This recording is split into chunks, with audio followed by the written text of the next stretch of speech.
हर हर Mahadev matric family, आप लोगों को जितिया व्रत की हार्दिक शुभकामनाएं। सभी कैसे हैं? भगवान करे आप लोग स्वस्थ रहें और मस्त रहें।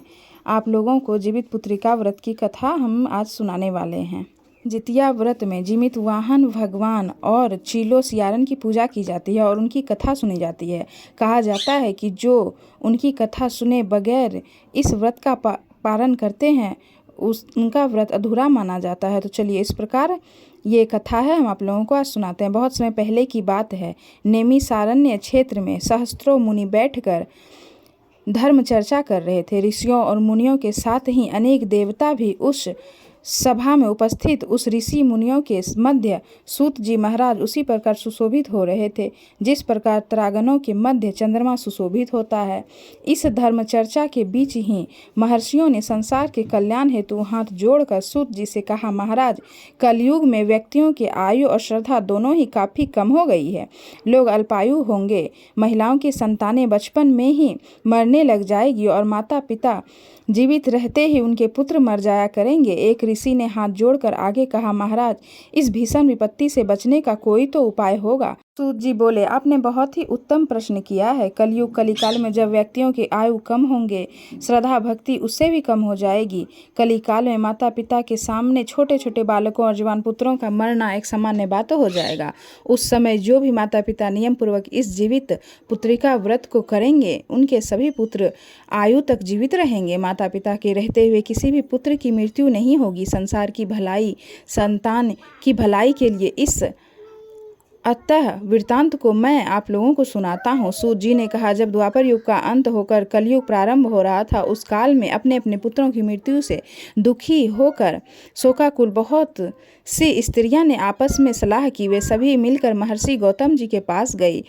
महर्षि गौतम से उन्होंने वंदना की कि हे प्रभु, कलयुग आ रहा है, कोई ऐसा उपाय बताएं जिससे कि माता पिता के जीवित तक उनके पुत्र जीवित रहें। इसका कोई उपाय बतलाइए। कोई ऐसा व्रत, जप, तप अथवा पूजा हो तो हमसे कहिए। गौतम जी ने कहा, मैं आपको एक प्राचीन वृत्तांत सुनाता हूँ, ध्यानपूर्वक सुनिए। महर्षि गौतम बोले, महाभारत का युद्ध समाप्त होने के बाद एक रात्रि में द्रौपदी के 5 सोते हुए पुत्रों की द्रोणाचार्य के पुत्र अश्वत्थामा ने हत्या कर दी थी। द्रौपदी सहित 5 पांडव बहुत ही दुखी हुए।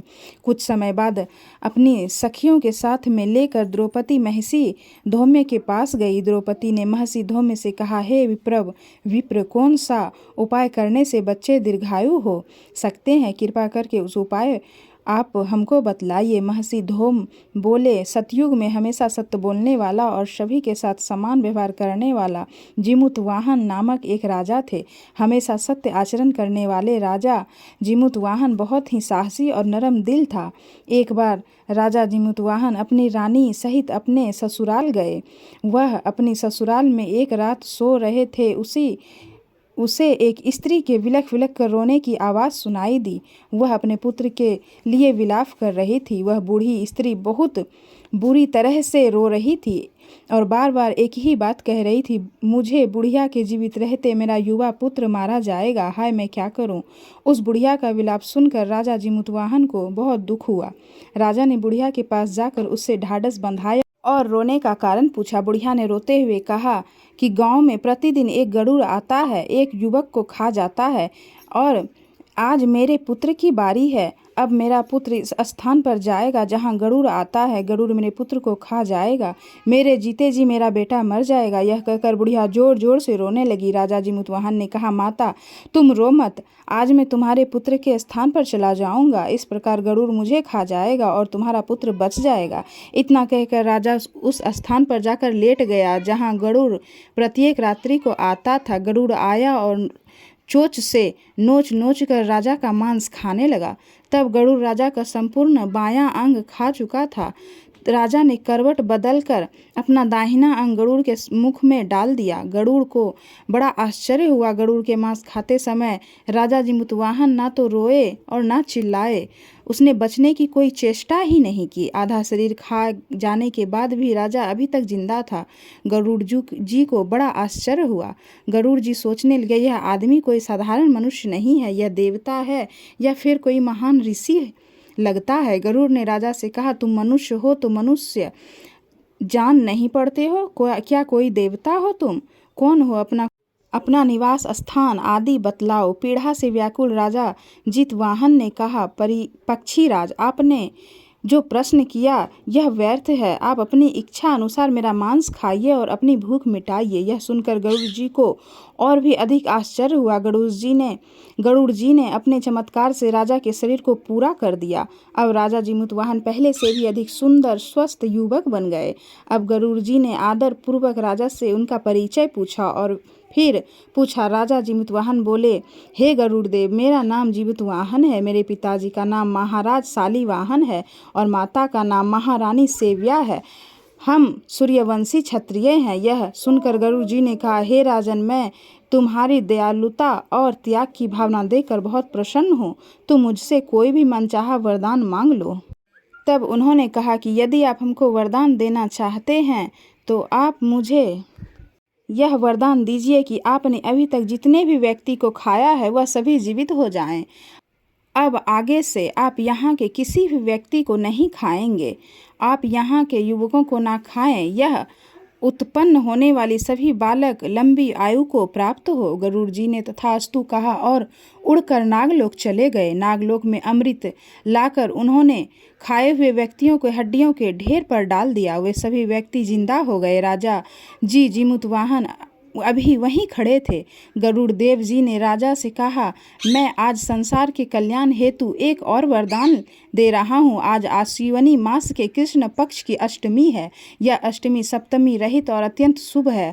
आज तुमने यहाँ की प्रजा को जीवन दान दिया है और मेरे द्वारा खाए गए 1000 युवकों को पूर्ण जीवित कराया। आज से यह तिथि अत्यंत पवित्र और ब्रह्म भाव से युक्त हो गई है। यह अमृत तीनों लोकों द्वारा पूजित भगवती दुर्गा जी से लाया हूँ। भगवती दुर्गा जी के द्वारा दिए गए अमृत द्वारा ही इन सभी व्यक्तियों को जीवन दान मिला है। यही कारण है कि मातेश्वरी दुर्गा जी का एक नाम जीवित पुत्रिका भी है। गरुड़ जी ने आगे कहा, राजन, आज के बाद इस तिथि को जो स्त्रियां जीवित पुत्रिका माता के रूप में दुर्गा जी की नाम तथा कुसा नामक घास से तुम्हारी आकृति बनाकर दुर्गा जी के साथ साथ तुम्हारी भी पूजा करेगी, उनका सौभाग्य और वंश निरंतर बढ़ता रहेगा। इस बात में जरा भी संशय नहीं है। अपनी बात को स्पष्ट करते हुए गरुड़ जी ने आगे कहा, राजा जिमुतवाहन, जिस दिन उदय तिथि अष्टमी हो अर्थात सप्तमी से रहित अष्टमी को ही यह व्रत करना चाहिए। सप्तमी युक्त अष्टमी को यह व्रत करने से इसका कोई फल नहीं मिलेगा। शुद्ध अष्टमी को यह व्रत करके अगले दिन नवमी तिथि में ही इसका पारण करना चाहिए। यदि इन बातों का ध्यान न रखा गया हो तो व्रत का प्रभाव नष्ट हो जाता है और जो ऐसा व्रत करते हैं उनके सौभाग्य पर भी घातक असर पड़ेगा। जिमुतवाहन को यह वरदान देकर गरुड़ देव भगवान विष्णु के पास वैकुंठ चले गए। राजा जिमुतवाहन पहले तो अपने ससुराल आए और वहां से विदा लेकर अपनी पत्नी सहित अपने नगर में आ गए। महर्षि धौम ने द्रौपदी को यह संपूर्ण वृत्तांत सुनाने के पश्चात कहा, हे देवी, मैंने यह अतिशय दुर्लभ वृत्तांत तुमको सुनाया है। तुम भी मेरे द्वारा वर्णित विधि विधान से पूरी भक्ति भावना के साथ यह व्रत करो।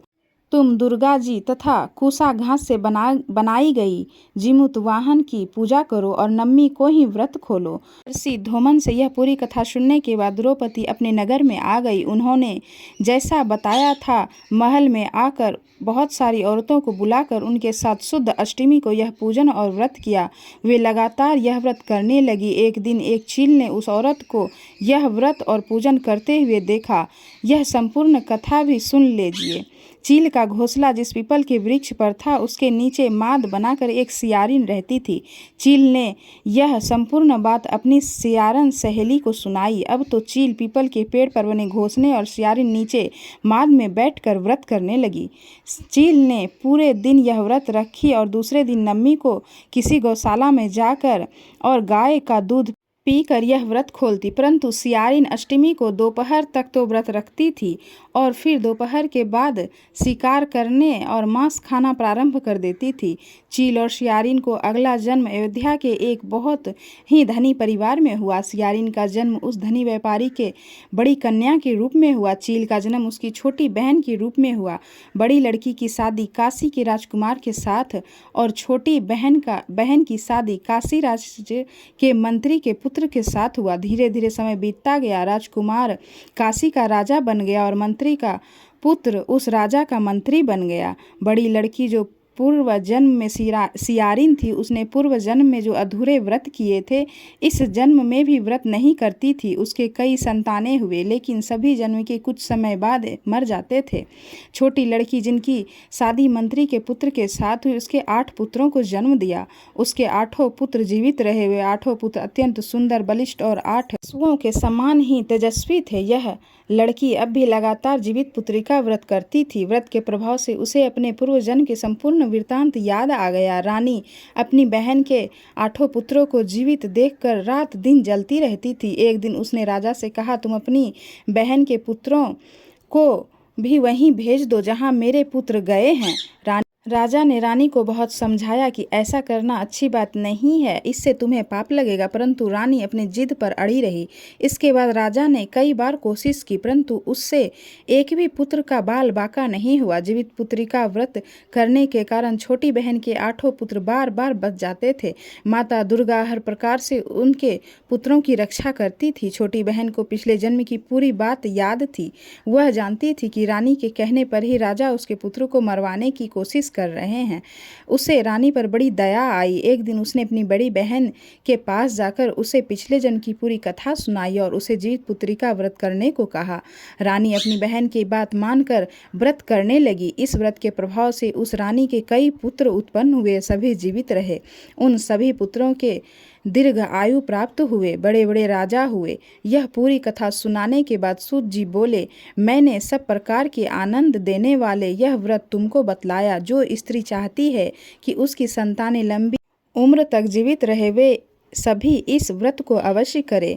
जीवित पुत्री का व्रत कथा यहाँ पे संपूर्ण हुई। आप जितवाहन भगवान और चीलो और शियारन सबकी संतानों की लंबी उम्र और उनकी रक्षा करे। तो आप लोगों को यह कथा कैसी लगी? अगर अच्छी लगी हो तो दूसरे के साथ इस कथा को ज़रूर शेयर करें, और अगर आप लोग जितिया का व्रत कर रहे हैं तो यह कथा एक बार ज़रूर सुनें। हर हर महादेव।